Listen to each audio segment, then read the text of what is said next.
afternoon, everyone. So, got a very informational webinar today with Key Renter, a Denver-based property management group. So we can talk about a lot of the new laws that have come through Colorado in 23 and 2024. So we're going to officially kick off here in about 1 or 2 minutes. But I know we got a lot of people rolling in and live.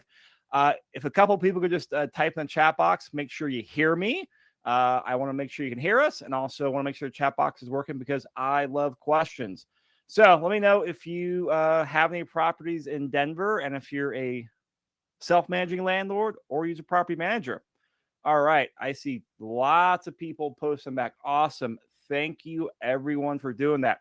Now, stay tuned. Stay close to your keyboard. We like to keep these interactive is the word I was looking for. So as we go through and we talk about topics here, I want you to ask questions to clarify.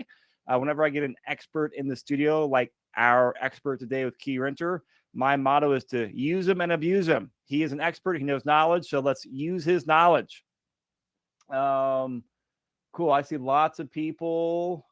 Lots of self-managers. This is awesome. All right, so we'll officially kick things off. Everyone, thank you for joining us. We are at the end of July here, and we have Key Renter, a Denver-based property management group, and today's presentation is going to be discussing how to navigate the changing landlord-tenant legislation. In 23 and 24, a lot of laws have passed. And it's super important for every landlord to know what's going on here because a lot has changed. But also in the past, a lot of times, a lot of these laws kind of excluded the small guy, the small landlords, the people like us on the webinar here. But now they apply to everyone. And there are some really big penalties and some really big consequences if you don't follow the law and follow the rules. So we're going to go through all the details on here to make sure you're aware of them. And with that all said, we have to give you a disclaimer here, the legal disclaimer. I'm not a lawyer. Brandon's not a lawyer. We are simply going through and sharing information that we know and talking about how Brandon's implementing to his property management group. And then always go out there and read the laws yourself, talk to a lawyer, or talk to your property manager. All right. So I'm really excited to have Brandon Schulten, who is the founder and CEO of Key Renter in Denver. Good afternoon, Brandon. Good afternoon. So we met a couple of years ago, Brandon and I did, and I've always had a lot of respect for him, and we had a good relationship because first off, I think property management is one of the hardest and most underappreciated businesses in general. So thank you first off for doing what you want, for doing what you do with property management. But what I've liked about you is you're a landlord yourself. You've owned rentals, so you know the headaches and the upside of rentals, the good, the bad, and the ugly. But also, I've really respected as another small business owner your approach to growing Key Renter and your approach towards scaling a business from hey, you want to go out there and hit certain points to scale in the business to provide great services to the landlords, great services to the residents of your properties and your landlord's properties. And a lot of times in property management, it's very hard for a property manager to go out there and scale the business. And I feel like you have. I've always enjoyed our chats, randomly here and there about the growing pains I'm having, the growing pains you're going through. And I love the approach you have with Key Renter because I think there's very few property managers that can provide a great service to both the landlords and the residents, while also scaling the business. And you got a nice picture here of the Key Renter team. I don't even know, how big is your team now, Key Renter? How many doors do you have and how big is your team now? Yeah, we're at about 950 doors, and I think we have 41 employees. Wow. That is a bigger than the last time we talked, man. Congratulations. Thank you. So as you can see here, that is one of the great things about Brandon and his approach is he is, focusing on also building the business. And, having that scale is really important to be able to service the clients. And also this brings us to another point. This is kind of one of my crystal ball theories on the new landlord legislation coming out is it's going to really favor the big landlords out there, the people with, hundreds and thousands of multifamily units and the bigger property management companies, because I've read through some of these laws. I've talked to a lot of people associated, with, interpreting these laws and giving me feedback. And I have a lot of, like, off the record, happy hours and lunches, and they are incredibly difficult to comply with. I think it's going to do a disservice to the small landlords, like a lot of people on the webinar today, and make it incredibly difficult. So I think it's going to be for the companies that have the ability to go out there and read all the laws, have the legal counsel, stay on top of it, and be able to track everything.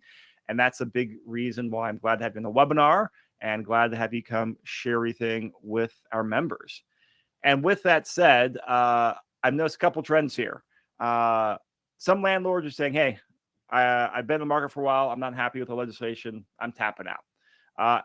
The bigger trend I'm seeing is a lot of self-managing landlords are saying, hey, with all the complexity of what's going on here, they're turning over the keys to property management. And I think that is prudent for everyone to consider about it. Once you go through this webinar, really take a look at, what the downside is if you don't follow a law, and really consider the upside of you self-managing. Yes, you're saving some money, but I think you're opening yourself to a lot more liability and headache. And this is something I asked you to put together, Brandon, was you're put together a special deal for people watching the webinar to do a free rental analysis and a few other things. Can you tell us what you're offering for prospective landlords out there? Yeah, for sure. So often a question people come with is just like, what does my property rent for? So we can do a market analysis if that's relevant for where you're at. We'll also do a portfolio analysis. So we have some cool tools to look at some different rates of return and project things into the future and look at that as a whole for the portfolio. So happy to do that.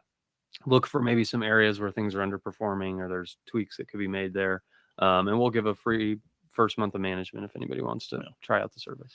And I think a lot of, the people that know me, I do a lot of portfolio analyses, and the most common mistake I see landlords make is their property is a couple $100 below market rent. And this is just based off, what I know, or running a rentometer report. So that free rental analysis, that is worth it for every single landlord out there. At the very least, come get a professional's opinion as to what your property would rent for. All right, Brandon, I'm sliding the keyboard over to you. All right. So you can walk us through what is going on with all the legislation, plus some tips so people can navigate it and also increase revenue. Absolutely. So I heard that it was a record year in 2024 for both bills proposed and bills passed related to housing through the Colorado legislature. I took the time to compile the data for the last 4 years here, or 5 years, I guess. So you can see that it's been a trend heading up since 2021. So yeah, the lower line here is bills passed. So it was 25 housing related bills to navigate just this year. So yeah, what is covered in a housing bill? I just wanted to clarify that, because not every single one is like tenants' rights or whatever, but some different things you'll see. Tenants' rights, we'll go over some of those. So discrimination, screening practices, eviction processes, a lot of the, protecting the tenant from the big bad landlord, limiting of fees charged, requirements for repairs. Some of these bills are just allocating funding. So that can be for studies. There's some on affordable housing, historic structures, that kind of thing, some funding for ADUs. We'll touch on that late in the webinar. Some cover HOAs. So collection policies, that's a big one. If any of you are involved with HOAs, now you're having to go update your collection policies to change the timelines on things to be compliant, that kind of thing. How HOAs can foreclose, regulation of managers. Some of these relate to zoning. So again, ADUs was a big one this year. Occupancy limits. Oh yeah. Yeah. So a lot that can be covered under housing, but these are some of the topics we've seen this year and in previous years. So out of all these are 25 bills encompassing these 4 categories. Yep. All right. How do I get to the next one? Uh-oh. There we go. Okay. All right.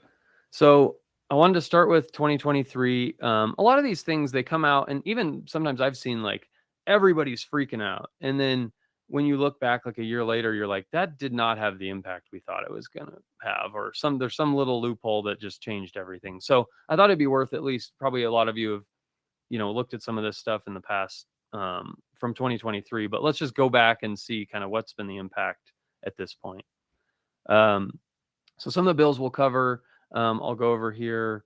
I wanted to touch on this one really quick because I didn't produce a slide for it. So, but you have to disclose radon now to tenants. So go make sure you get the form. There's an official form on that. Just use the form provided and make sure you're telling them what you know, and it has a Is it kind of like the lead-based paint disclosure? Exactly. So it's like whatever you know is what you're sharing. Yep. So it doesn't require functions to very get similar. Okay. Yep.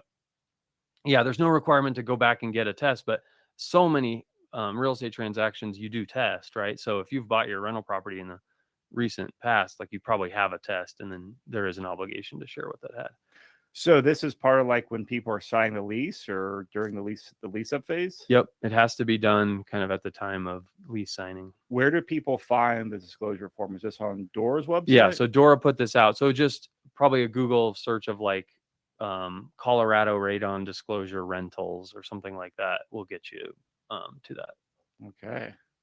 So for this year, we're going to cover some of the big ones. Again, we're not going to cover all 25, but these were some of the ones that stood out. Again, I wanted to touch on this one, House Bill 1451, that hair length is now added to the protected classes. So I forget the acronym for Crown. It's something about a world with natural hair or something like that. So wait, you're talking about like physical hair? Yeah. So actual like hair length can't be what you decline a tenant based on. So I am really curious as to the story behind that. That Yeah, is right. So got a couple questions here in the chat box. Basically, the summation is, hey, if I don't have a radon test and I don't know, do they have to get a radon test? Yeah, my understanding is no. There's no requirement to go back and test. It's just like the lead-based paint form. If you filled that out as you sign leases, you just have to say what you know. And so there's an option on there of like, I don't have a report. I don't know. Okay. So a best thing to do is, take that tip from Brandon and then go to Dora's website or Google the Colorado Disclosure Radon Test or radon information and go read the form and make sure you are in compliance. Yeah. And this was one like, I don't think attorneys were totally clear on if you have an existing tenant in your property, do you have to like go back and disclose just mid-lease what you know, or is it kind of like with new leases going forward? We ended up deciding to be a little more proactive on it just based on some of our attorney's advice. But all right, so we're going to start with some of these bills from 2023. So this was 1068 on pet protection. And this essentially just limited the pet rent to $35 a month or 1.5% of the monthly rent. So that's basically pet rent control? Yes, exactly. Okay. So make sure, and this one was, like this should be done already. It's been in place long enough. Like if you have pet fees right now that exceed that, I would go back and tell your tenant you're going to start charging them less. It also said pet deposits cannot exceed $300. Make sure you're not charging more than that. This also had a provision that applied just to insurance companies that they can't make these breed-based decisions and have, that in the policies that they'll cancel based on certain breeds. So make sure you're aware of that. There may be some insurance companies that aren't complying with that. So there's also some extra protocols required for pets during the eviction process. So if you're in an eviction and you know there's a pet there, I would say that's the action here. Just remember this. You probably don't need to like school yourself on it if you're not dealing with an eviction, but definitely worth going back and reading this if that situation presents itself, because there's some specific requirements about how you need to handle the pet. And I don't know. So a couple questions on the pets here. Is a pet rent $35 or 1.5%, whichever is higher? Yeah, whichever is greater. Okay. Something that stuck out to me this years ago, one of a tip I learned from someone or that this person shared was they don't do a separate pet deposit. Hey, if the security deposit's $1,000, and they say don't add a $500 pet deposit, just make the total security deposit $1,500, because if the pet does more than $500 worth of damage, you can only take from the pet deposit but not the general security deposit. Is that good information, and does that still apply under this rule? I've always thought the pet deposit was a little silly for that reason, because it does kind of you know, it's a little unclear, like, is that the only amount of money that you could charge for, or if it was pet damage? I think there's probably a good argument that you could take from the regular security deposit, but we've never differentiated it on that. But yeah, if the question is, could we add $500 even though it says 300, but not label it pet deposit? I don't know. I think those are the kinds of things that can get you in trouble, right? Yeah. Like trying to skirt it by like, well, we didn't call it a pet deposit, but you know, they could look and see a track record of what you charge for deposit. Clearly you added more than $300. If all your no pet tenants have $1,000 deposit and all your ones with pets have $1,500, that looks a little that fishy, would, yeah. right? Does this apply to comfort animals? No. I assume emotional support animals might right. be No, you can't charge any fees for those or any extra deposit or anything like that. Okay. And then Christopher G in the comments said, going back to the hair length, crown is due to a lot of people being excluded due to their appearance. Think about schools with dress codes or hairstyles that would, dress codes that exclude ethnic hairstyles. Yeah. So that makes a lot more sense on appearance on that side. I was thinking just it clogs the drain, but that was that makes way more sense. Yeah, so no, this is like out. in no that makes because then then you're not discriminating. That makes a lot of sense. So thank you. All right, so a quick tip here that we just see with a lot of self-managing landlords is that they just herd pets can be hard on a rental or had one bad experience, and so they don't allow pets. Just know you're fighting an uphill battle with that. First of all, you're ruling out a ton of the potential tenants that could rent your place. And it's also like with how easy it is to get these emotional support animal letters, if you can just get a doctor to say, yeah, you need that cat or whatever, then you can't charge any pet fees or any extra deposits or anything like that. So you're almost better off just being friendly to it, trying to make what you can from it, and yeah, live with it because it's Colorado and everybody has pets. So. What about multiple pets? Does that have a multiplier effect on pet rent? So if I have 3 dogs, it can be $35. That was our understanding of it, and kind of in practice what we did. Yeah. Okay. And then pop quiz here for everyone: is a service animal a pet? No. I learned that lesson years ago. That I was like, oh, I'm hiring a property manager. That was my. Yeah, that's kind of the attorneys will all say, just take out the word pet as soon as it's that, and think of it as like it's not a dog, or you think of it in the same way you'd think of a wheelchair. Yeah. You'd never say, well, I can't have the wheelchair in there, or we don't allow those or anything like that. Yeah. All right, so we're going to go to the Senate Bill 0184, financial protections. So this all related to screening tenants. So you can no longer use any information over 7 years old. That's as far back as you can go. And income is capped at 2 times the rent. So there's a big carve out for subsidized rent and all that. So they wanted to, that kind of closes this loophole of people saying they don't take Section 8 essentially because the tenant doesn't make 2 times the stated rent amount. But this was a big change, right? Like almost everywhere you went, it was 3 times. And that was what you found on every, landlord tip site and that kind of thing. Yeah. And so now it was just hard line here at 2 times the rent. Has that changed anything like from a practical standpoint as far as like, more late payments or more evictions just because of like it's a tighter income to rent ratio? Have you noticed any like correlations with that? I think I think it was just kind of, well, we got to be more diligent on everything else and maybe tighten up credit requirements a little bit, that kind of thing. I can't say that like in the last year we've seen a huge uptick in evictions or late payments. Probably also not old enough for enough data to really come out yet either, right? Okay. Yeah.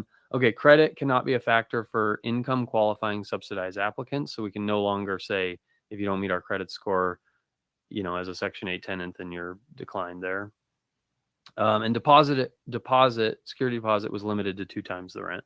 So I think sometimes that one, there were people who just knew they had terrible credit and didn't meet anything, but were willing to put up a big deposit. Now we have to say no on that. And that's something I'd even say, like some of these things you may get a tester who's just asking things like that to see if they can catch you saying the wrong thing. So what do you mean by a tester? Like someone from HUD who is trying to find that you're, skirting the rules and you have a possible issue ahead of you if you say So the there wrong are thing. people that just go out there and start the application process and start talking with the landlord to see if you're compliant. Yeah, we've yet to have like the horror story with that, but certainly some of my peers have, and it can turn into a huge nightmare. So, Wow.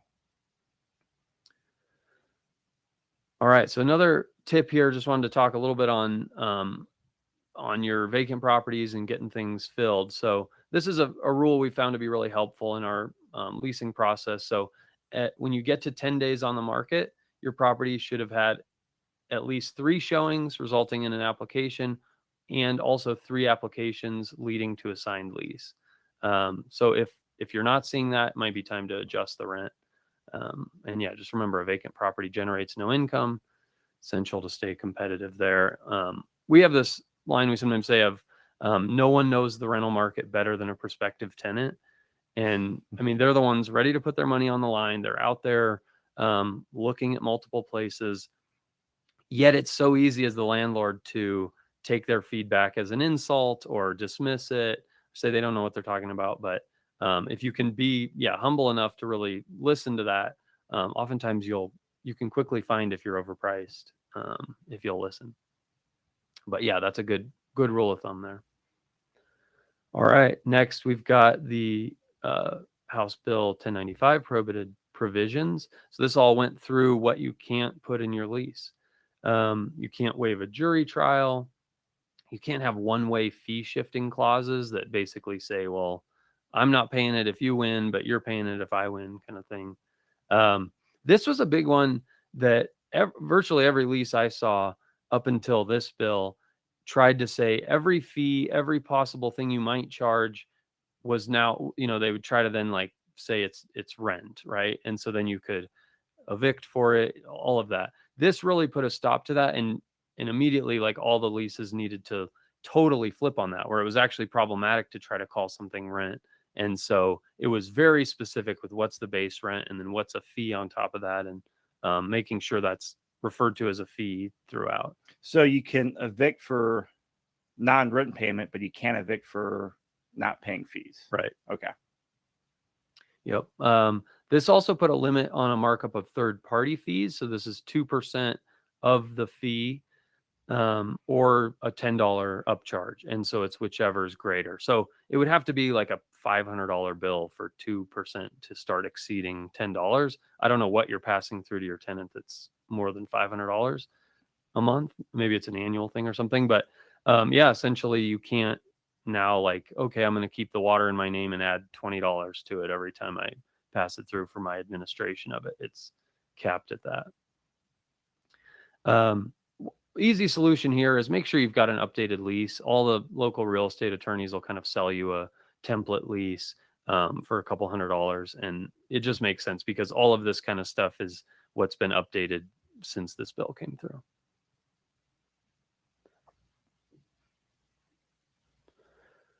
All right. So portable screening report. This was one that certainly caused some hysteria among my peers of basically it allows a tenant to bring a screening report to you that they got from somewhere else, and then you can't charge them a application fee. So there were some stipulations. It has to be a report from the last 30 days. It has to come from a consumer reporting agency or a compliant third party. So that could be like another landlord. And it can't require a cost to the landlord to like access it. So, so you have to, this is a big one too for everybody. I'm pretty sure this one didn't have the carve out for like the small landlord, but you need something in your rental listing that says you can bring a portable screening report at no charge, or at, and not be charged for the application fee. So it has to be in the listing on the listing. Yeah, on Zillow or whatever. Yep. You also cannot accept more than one application fee at a time. So gone are those days where you just take a bunch of applications and then screen them all and kind of pick the best tenant. Zillow applications are acceptable. So I'm sure some of you have experienced this, but Zillow kind of had a thing where you can apply and then basically just with a click of a button, you're sending off that application to a bunch of different properties you're interested in. It almost like this had the same effect if those of you who like hire people, of now you get people who on LinkedIn like apply for a job and there's just no friction to it, right? It doesn't cost them anything. So yeah, you'll follow up with somebody who applied to a job and they say, wait, which one is this? Who are you? And you're like, applying to something used to mean something. So it can be kind of frustrating, right? You almost have to shift on that Zillow thing in particular. You have to shift to like seeing an application. It's more just like an inquiry or something. So almost just it's a lead almost, right? Yeah. Here. One thing I just say here, if this has been something that all of us were geared up to like see a huge shift in this and all that. And when in our office and when I ask around, like these are very rare. We're seeing them occasionally. A tenant will ask about it. Sometimes they'll even like submit something, but it's incomplete. And then we're trying to follow up like, no, we still need X, Y, or Z. So it just hasn't come up a lot for us.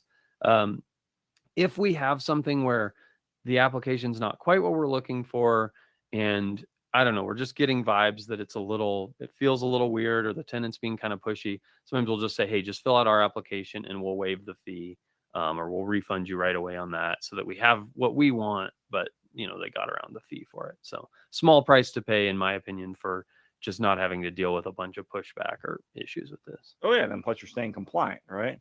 So yeah, I remember. So it sounds like, because I remember hearing a lot of property managers that this would be a big change, a big headache, and lots of people with this. But sounds like not many residents are bringing it, and it's not really a big headache one way or the other.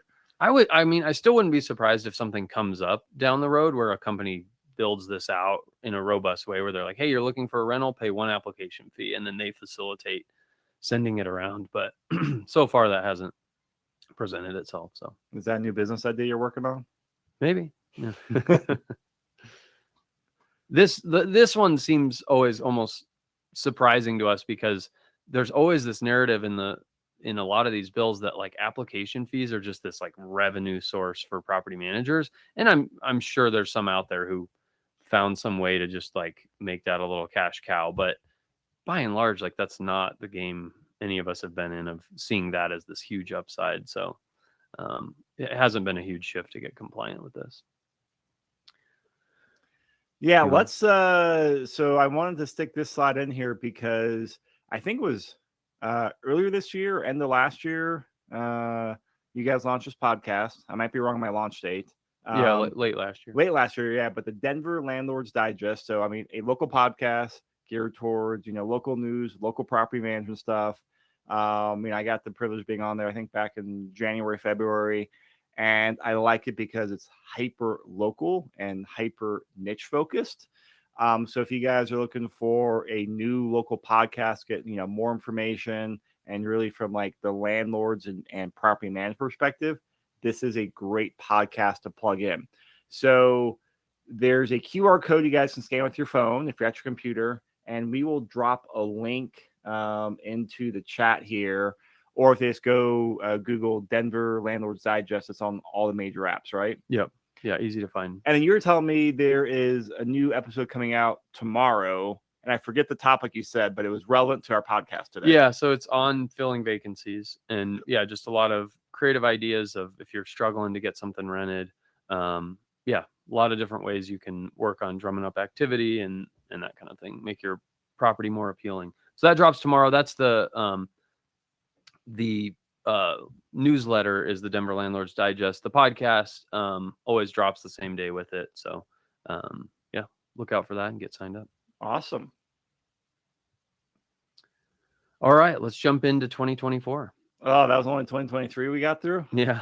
All right. So I know 2024 by volume had more bills passed, overall.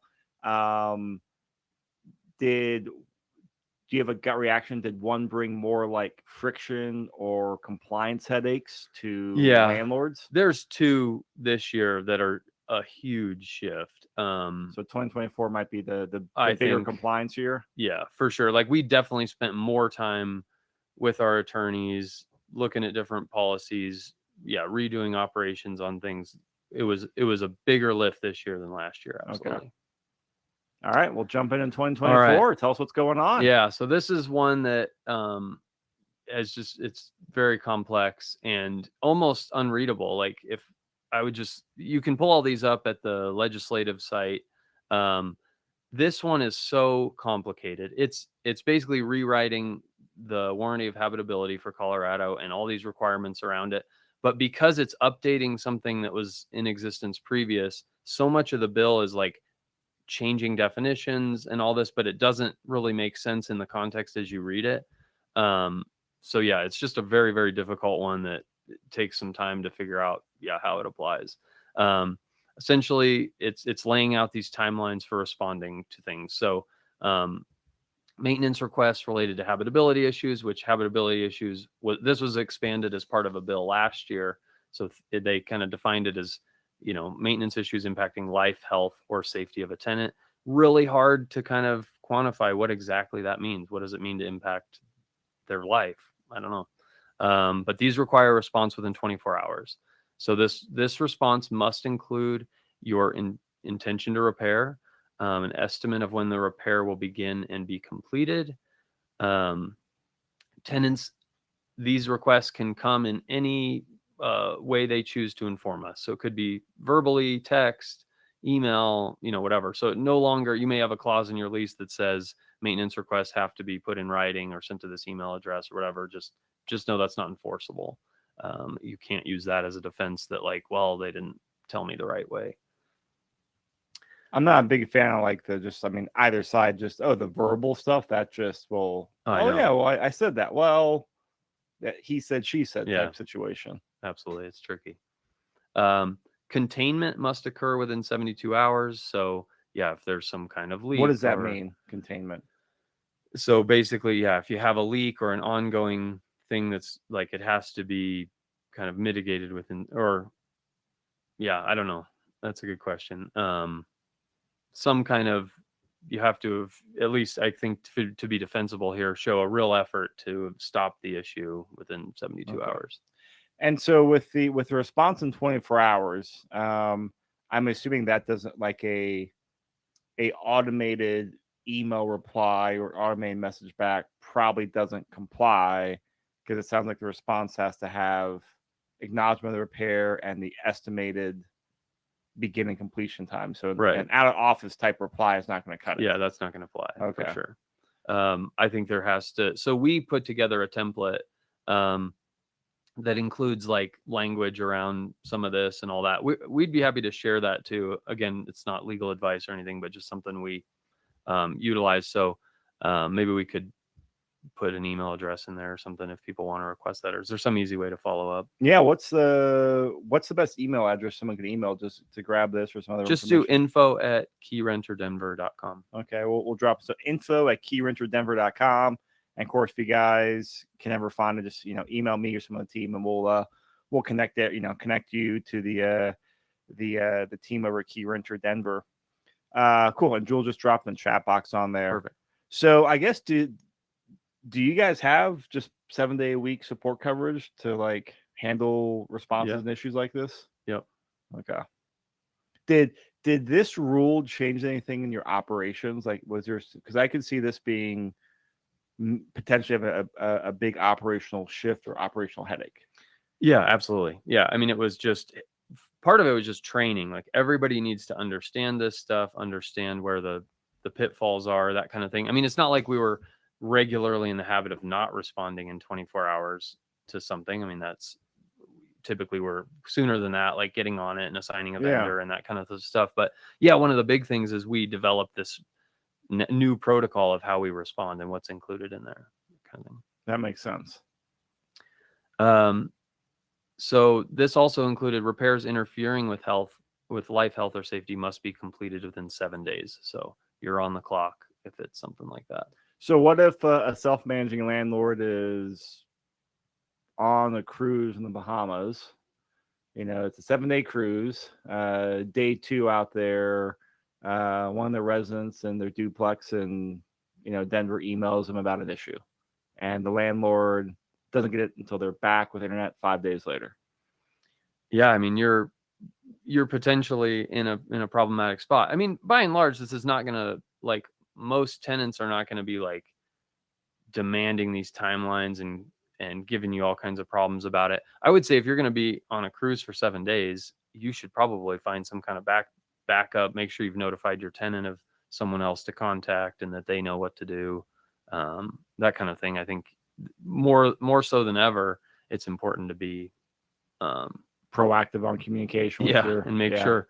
Yeah, proactive on communication. And I'd even say, I think it's in the next slide that I talk about this, but I could say it here. Like this is like, keep a really good relationship with your tenant. They need to know that you're going to be there. You're going to, like, if they start getting real disgruntled, this just is so empowering to that, right? That they can give you all kinds of problems. So I think, just prioritizing that like positive relationship, that, professional. It doesn't mean you have to be like great friends with your tenant. It's just like, hey, we're going to be really responsive. I understand the job I have to do here to maintain the premises for you, and jump on repairs right away and take your concerns seriously. So good customer service.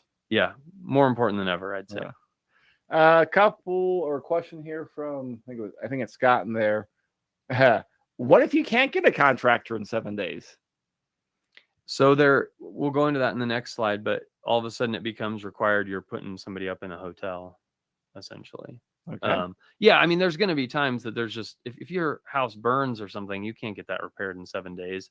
So it's kind of a completed within 7 days, but then also these other things that are layered in, and ultimately the fallout here is it's going to give the tenant the ability to terminate the lease and immediately get their security deposit back and some things like that.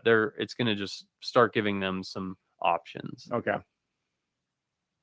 It's not like you're going to jail if it's not done in 7 days. Like, you've got a little bit of time in there. Okay, there's this 505 list too that talks about habitability. So again, just Google Colorado 505 list, I think is probably sufficient. And you'll get a link, and it's like this 2-page document that talks about all the requirements of a landlord. Be familiar with those, and they're kind of the less urgent things. But things like, doors and windows all need a working lock, and functional kind of things like that. All right, so here we get into the part where it defines all these alternate housing, how this works. So this gets kind of tricky because there was some legislation in the past that had hotel kind of alternate accommodation language in it and that kind of thing. But this says the unit has to have the same number of bedrooms. So there's not really going to be a 4-bedroom hotel likely, or it's either going to be, you got to get 4 hotel rooms or find an Airbnb with 4 bedrooms or something like that. If you're expecting that it's more than 48 hours, they're going to be displaced and you're having to rehouse them for that. Then the property they're in has to have a fridge, freezer, and a range and stove. So that's like where it's not kind of the same as just putting them in a quick hotel. You might need to find a extended stay option or Airbnb or that kind of thing. And you're also required to pay a per diem. So this is based on the Colorado State employee per diem for interstate travel. So the landlord has to pay the resident a per diem. Mm-hmm. Is it actually like a cash per diem, or is that just, hey, I reduce your rent in the future? Or do you know? I know there's something here. Did I put it in there? I think it's in advance. I think this actually has to be fronted. Okay. So if something happens in my house, I have to put you in a hotel. I have to then also say, hey, here's a check for the $200 or whatever it is in the per diem. That's my understanding. Okay. Yeah. That I did not realize. I did not know about the per diem aspect of it. This, to add to that, you may be responsible for relocation costs, including storage, transportation, pet boarding, things like that. So it had this whole thing in there of like, you have to find something within 5 miles, except if nothing's available in 5 miles. Then you have to find something within 10 miles, except if nothing's available within 10 miles. So it read a little funny to me, but it's, at some point too, it's like, well, now they're going to be driving a little further. So you have to reimburse for driving costs or something like that. So, and then documentation is required that shows your compliance with habitability. So this is, again, you got to really make sure you're handling this properly and documenting it so that you can defend that we're proactive here. Is that like a general statement, or are you just saying, hey, when something happens, make sure you have it properly documented? So there was a, something, a flood happened, like you're saying, have it documented like per incident. I would even say like, I can't speak exactly to how that language was in there. I don't remember it right now, but my sense is like you should probably be keeping like a timeline and a log of what you heard when and when the update was provided, and something that kind of like keeps this all straight, right? Because there's a lot of moving parts and different things going on here. And you know how complicated a repair can get when it's something you don't always know exactly what's going wrong or where that source of the leak is or that kind of thing. So there might be multiple vendors and multiple communications with the tenants about that kind of thing. So keep a good paper trail. Yeah. Okay. This is something new too. Like AC has never been part of the warranty of habitability in Colorado. And it's still not in a general sense, unless it was something that was listed in the lease agreement. And this, I think any appliance included in the lease agreement also may apply. So all of a sudden they're saying it's uninhabitable if some appliance that was referenced is no longer working. So dishwasher, dryer, washer, refrigerator, anything like that? That's our understanding. We put may apply because that was kind of the attorney was, it wasn't explicit in there, but it seemed that was kind of their interpretation of it. All right. So as with a lot of laws, there's some still gray area and not clarity on certain things. Yeah, absolutely.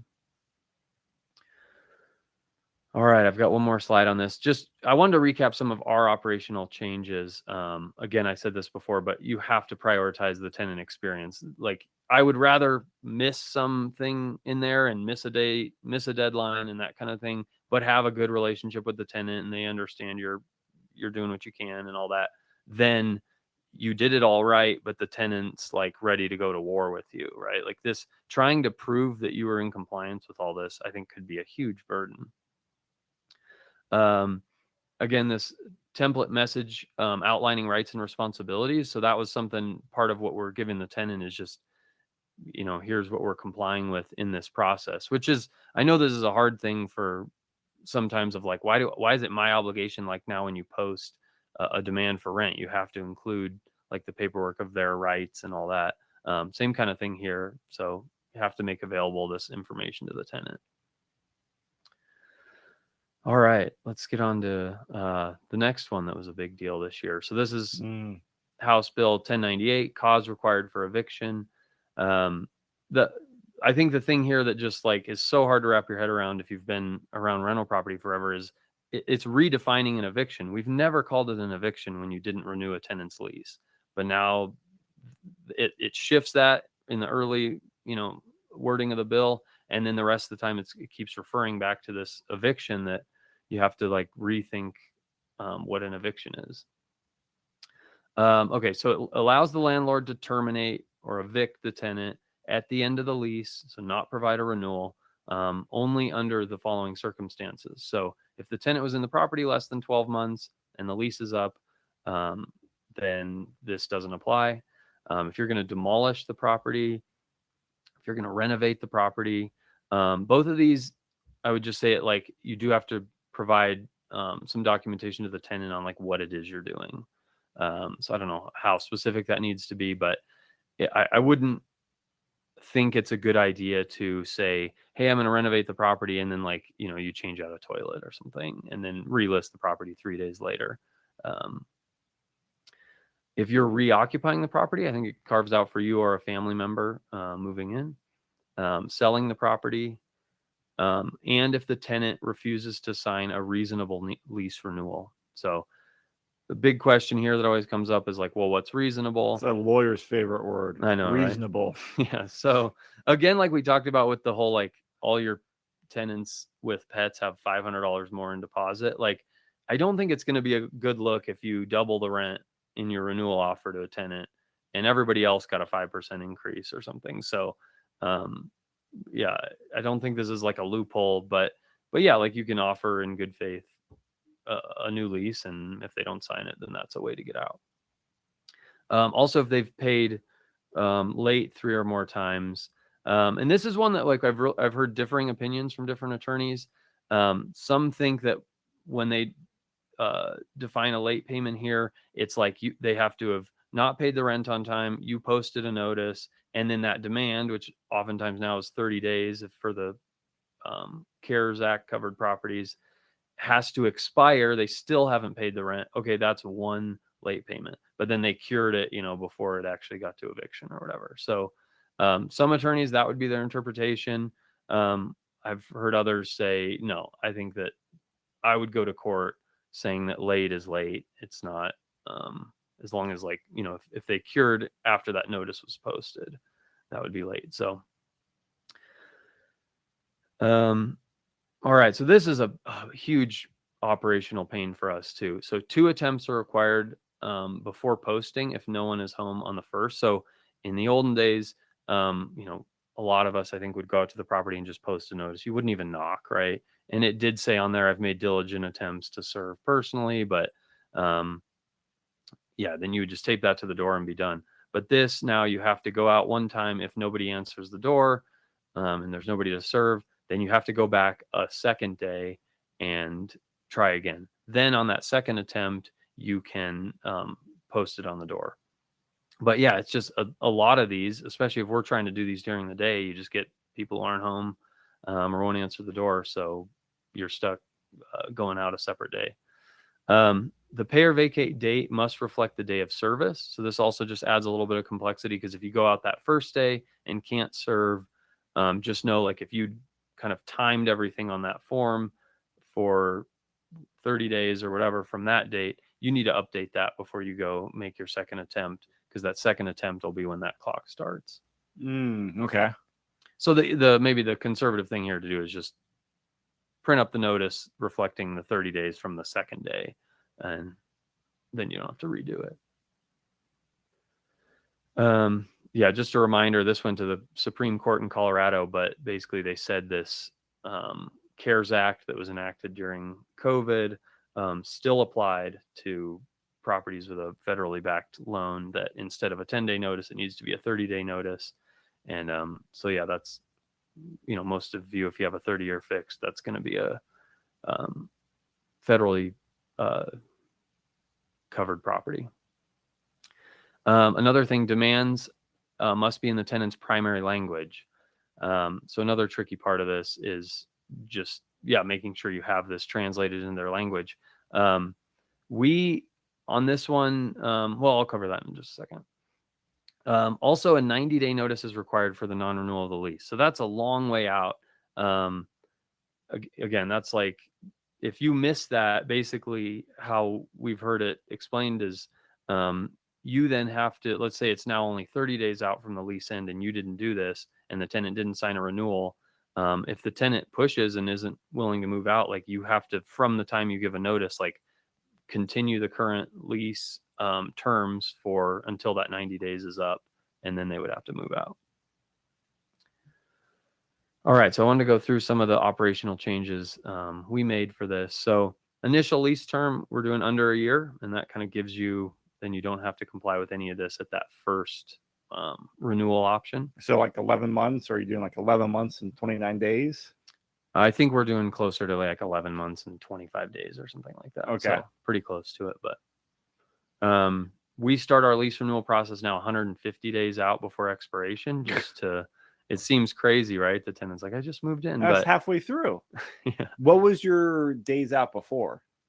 We were, I don't know. That's a good question. I think it went from like 100 and maybe 105 or something. Okay. Like, so we were already starting it early, and keep in mind, 105 is earlier than a lot of like landlords and other property managers I know. If you're a lot are like 60, 90. Sometimes we're just dealing with more complexity because we have a client who may be undecided on what they want to do with the property, or they're not super responsive right away and stuff. So some of this is building in time that wouldn't be the case if you're a self-managing landlord or something. But we just want to make sure, like, we're not pushing up against that deadline and haven't given that notice of non-renewal.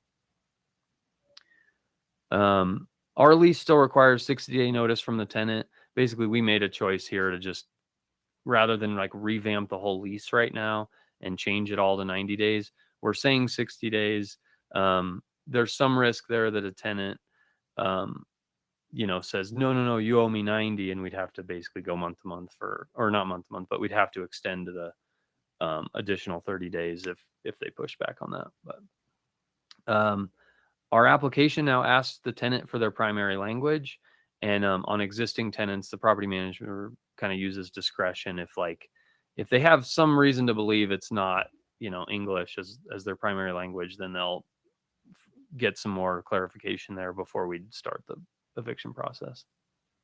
But yeah, also it's like if we get somebody who says their primary language is Swahili or something, I guess we'd have some time if we knew things were going south with it to make sure we had the proper translation for these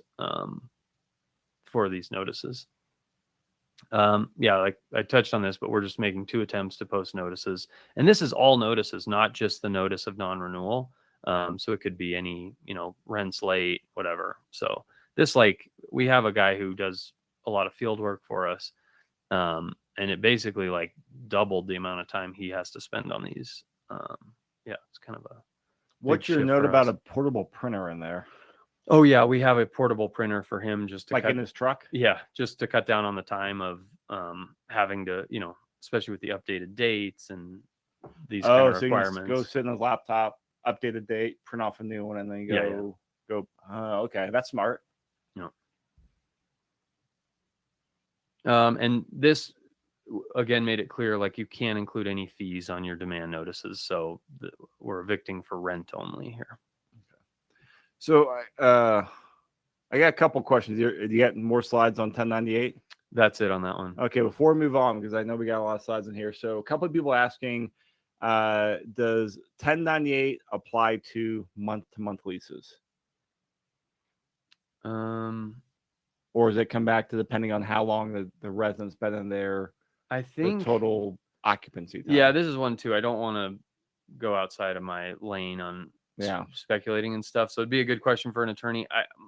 My understanding was, there'd still be a 90-day notice required for not offering a renewal, I guess. Okay, so check with your attorney on that for the people asking questions out there. Given the possibility of having to house, pay per diem, etc., to your tenants, what, if any, additional insurance coverage would you recommend we get as property rental owners? Thanks. I don't know of a policy that kind of covers that kind of thing. I don't know. That'd be a good question for an insurance agent. Yeah, I don't know. The only thing I think of is I know there's on my landlord policy thing, it's loss of use. Mm-hmm. If there's a flood or the house, or the property burns down, they will, cover, rental income to me and do some other services. But I imagine that I don't know if that would apply to warranty of habitability. Yeah. That's going to be an interesting question. If anyone out there, I'm going to make a note to talk to my insurance broker one day about that. If anyone has any ideas or happens to be an insurance broker in the chat, let us know. Another question. What are Brandon's credit thresholds for potential renters? And what are what do you charge for managing a property? So 2 questions here. Credit thresholds and what's your management fee? This is going to be terrible. I don't know exactly what our credit requirements are. Yeah, I could check with our leasing team on that. And then we charge 9% of the monthly rent if it's just one property. It goes down if there's multiple properties. Okay. So follow-up question on there. Tony says, with all the added regulations in 23 and 24, has that impacted your management fees and have you changed them? We haven't yet. Yeah. Okay. I mean, I guess we'll see if we find in the end it's taking us 25% more time and manpower to manage property. That may have come down the road, but at this point we haven't changed anything. Okay, but right now you're at 9%, but multiple properties. It goes down to 7.5 is the lowest.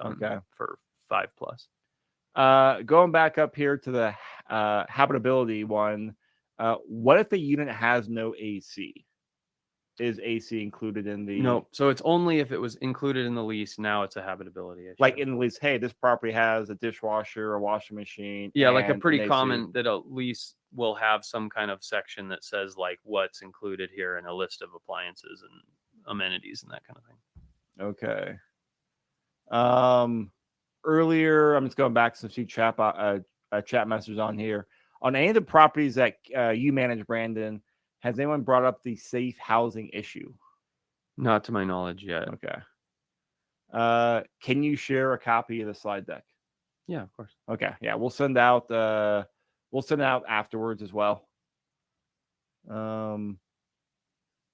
Oh, does your company, Key Renter, only do tenant sourcing, like tenant placing, and then the landlord can self-manage? Yep. So we'll do that for 1 month's rent. Okay. And we set up a lease with you to sign with the tenant, collect the initial costs, and then pass it off to you for coordinating move-in. Okay. Is it 9% plus an annual fee? Is a question for your fees? Yeah, so we have a $99 annual accounting fee, and then when we place a tenant for a managed property, we charge half a month's rent. Okay. So 9%, $99 annual accounting fee, and then half month rent when you place a tenant. Yep. Okay. Great. I see a couple people in here wanting to get the slide deck. Awesome. I see that on the, if you want an updated lease, we've worked a ton with Cheddar Sulzer is like the biggest kind of landlord attorney in town.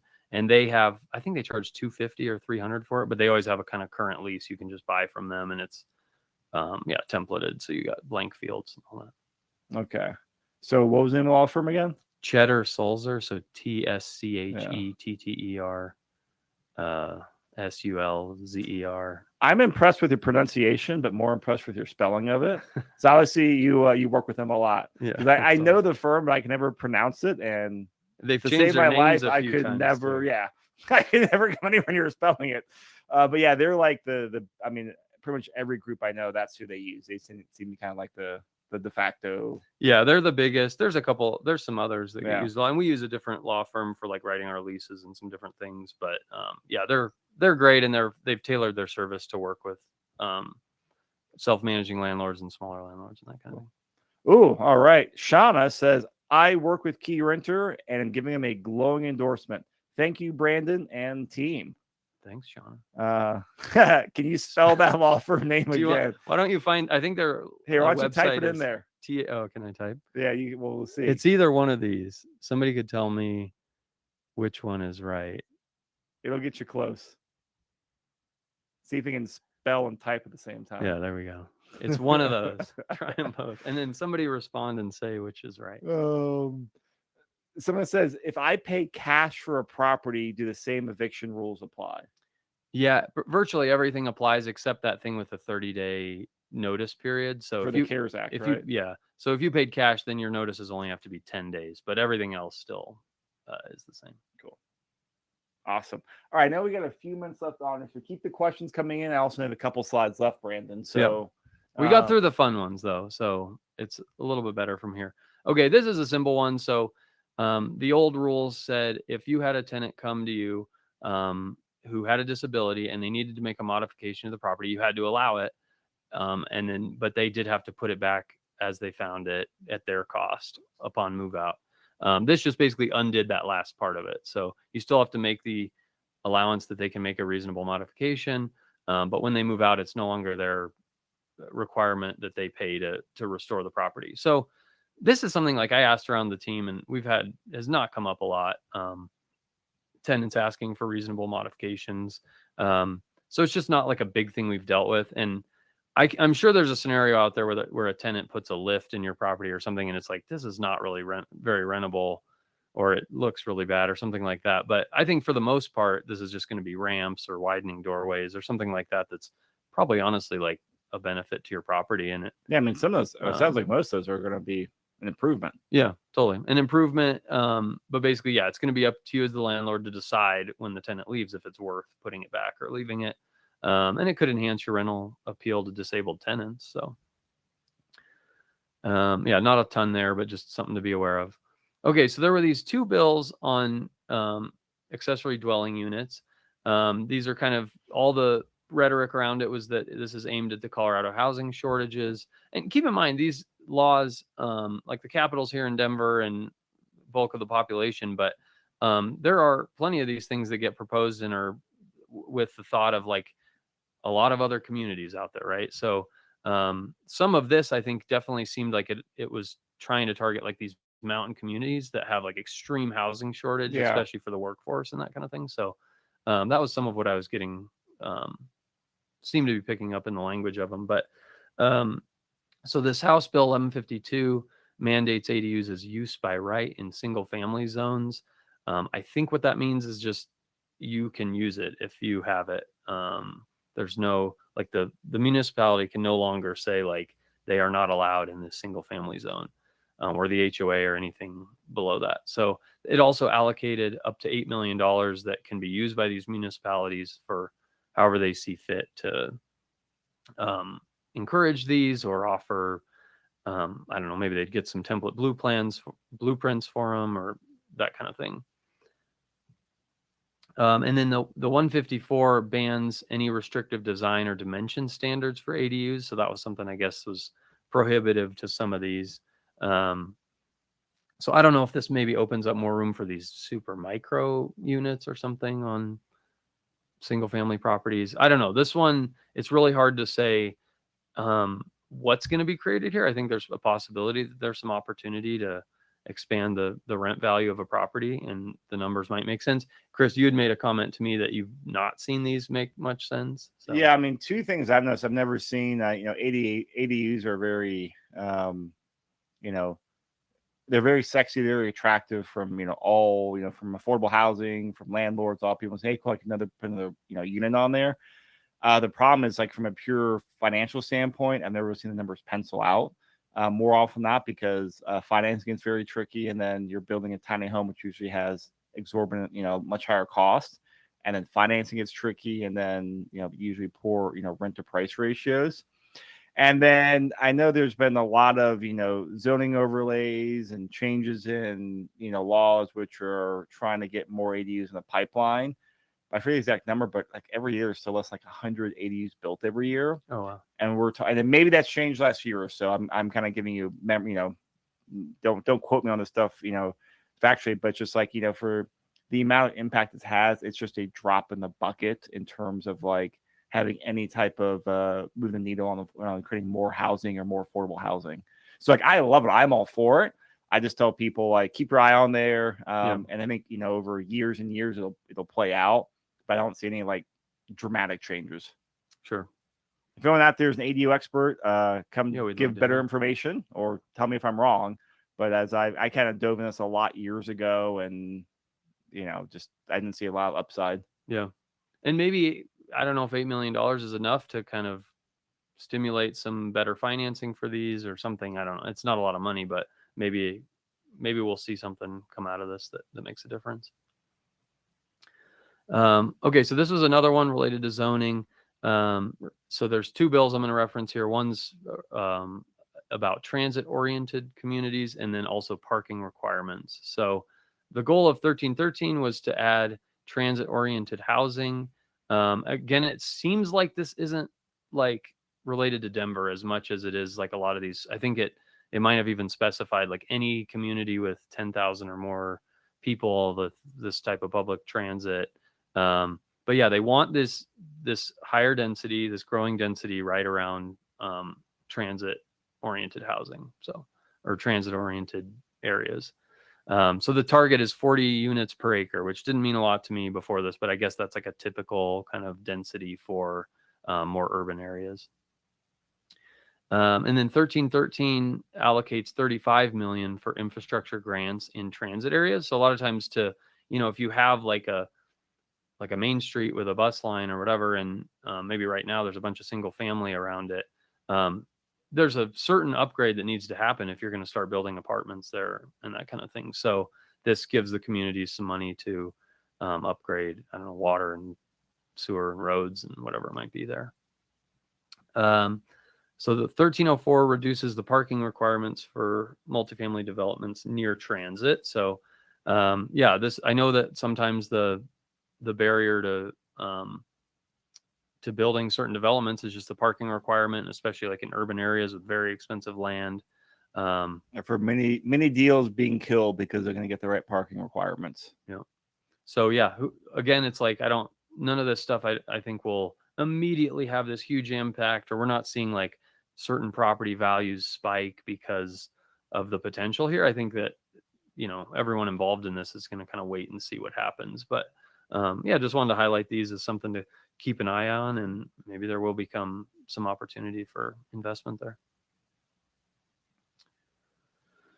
Cool. All right. Well, this kind of wraps up the webinar. I know we are just a couple minutes past the hour, but I mean, first, Brandon, great job in the presentation. Very, very concise and great explanation of simplifying and really handing out some of the main things to watch for. And appreciate putting some tips in there as well, help landlords navigate it, and also maximize their net operating income as well. Great reminder that if you guys want to go out there and get a free rental analysis, or explore having a property manager come take over your portfolio, or you don't want to deal with all the new compliance stuff, reach out to Key Renter. And should they email info@Key Renter Denver? Oh, perfect. Here's some contact info. So yeah, and we'll post all this as well, but you can go to their website, call them, or email and get in touch for the free rental analysis. And if you guys use Key Renter, a free month's worth of rent. And one thing is like about Brandon as well, he's been a landlord himself. He also always believes in adding value to relationships and kind of give you like, hey, here are other ways to optimize your portfolio on, hey, doing this in rent, or maybe consider moving this property here. Like, they're just a great resource. I would absolutely recommend you connect with him and his team to get value in your rental property. And they do that because that's how they know they win clients to their book of business. So Brandon, thank you so much, man. Absolutely. Any final tips or anything that you want to mention before we wrap up? I know this was a lot. I got everything covered from my checkbox. I think we covered all the questions as well, but wanted to make sure you had no outstanding tips. There was one question on the $8 million allocation.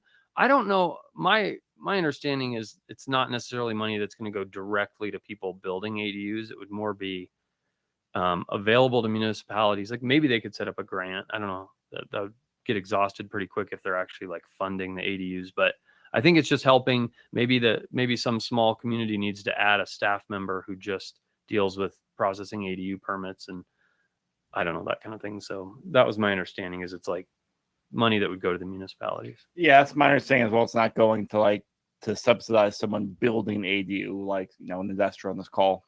Cool. Awesome, everyone. Well, if you guys have any questions, reach out. Make sure to reach out to Brandon and his team at Key Renter. As you can tell, they're a great resource. They're a great property manager. So I highly recommend you get in touch. All right, everyone. Thank you so much. And thank you, Brandon. Yeah, thank you. Bye, everyone.